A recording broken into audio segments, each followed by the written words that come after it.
پھر وہ تمہاری من پسند چیز تم تک لائے گا مقرر وقت پر، اور تم حیران رہ جاؤ گے۔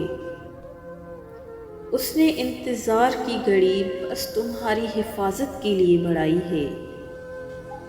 کچھ مانگنے والی ادائیں ایسی ہوتی ہیں جو اسے بہت پیاری لگتی ہیں، پھر وہ اس ادا کو بار بار دیکھنے کے لیے قبولیت کا وقت بڑھا دیتا ہے۔ آج اگر صبر کا دن ہے تو کل اجر کا ہوگا، اور اگر دیری کا مطلب اللہ کا انکار ہی ہوتا تو وہ اتنے لمبے انتظار کے بعد یعقوب علیہ السلام کو یوسف علیہ السلام سے دوبارہ کیوں ملواتا؟ تم سوچتے ہو کہ تاخیر کا مطلب ناممکن ہے، حالانکہ تاخیر تو اللہ کی مہلت ہوتی ہے کہ تم اسے اپنی رضا کے لیے منا سکو۔ اگر تمہاری دعا قبول ہونے میں دیری ہو رہی ہے تو مان لو جو تم چاہتے ہو وہی تمہیں کچھ وقت میں ملنے والا ہے۔ وہ عارضی تکلیف دے کر تمہیں مستقل اذیت سے بچا رہا ہے۔ آزمائشیں طویل ہو رہی ہیں تو سمجھ جاؤ تمہیں چنا جا چکا ہے۔ اللہ کے پیارے بندوں کی فہرست میں تمہارا شمار کیا جا چکا ہے۔ یہ آزمائشیں اور تکلیفیں بے وجہ ہی مقدر کا حصہ نہیں ہیں۔ صبر کے کڑوے گھونٹ کے بدلے تمہیں شکر کے سجدے تک لانے کا وعدہ ہے۔ سورہ یوسف ہمیں بتا رہی ہے کہ صبر کرنے والے خوبصورت اختتام پائیں گے۔ آج نہیں تو کل تمہیں تمہاری مانگی ہوئی چیز سے نواز دیا جائے گا۔ دیر کا مطلب تو یہ ہے کہ تمہارے حق میں خیر کی جا چکی ہے۔ ہو رہی ہے دیر جس دعا کی قبولیت پر، ہو سکتا ہے اس پر صبر کے بعد اللہ نے قبولیت کا سوچا ہو تم پر، اور ایک دن تمہیں سمجھ آ جائے گا کہ اللہ کا تمہیں دیر سے نوازنا تمہارے حق کو بہتر بنانے کے لیے تھا۔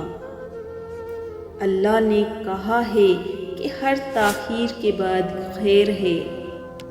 اللہ نے یہ تو نہیں کہا کہ وہ خیر تمہاری من پسند چیز کی صورت میں نہیں ہو سکتی۔ کیا پتہ یہ دیری ناممکن سے ممکن تک پہنچنے کا مختصر سا وقفہ ہو۔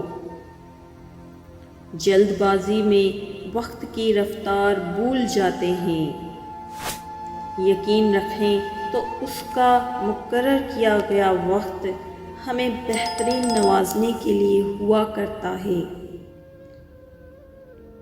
صبر کا دامن نہیں چھوڑنا، وقت بدلے گا، حالات بدلیں گے، دعائیں قبول ہوں گی۔ اللہ قبولیت کی منزلوں سے پہلے تمہیں انتظار سے گزارتا ہے۔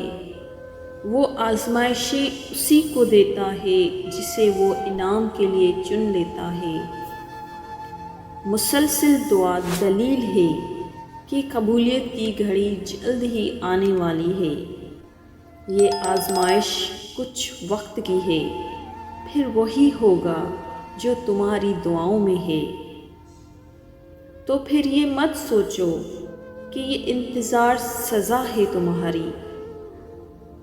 تم جھومتے پھرو گے جب تمہاری برسوں پرانی دعائیں بھی رنگ لے آئیں گی۔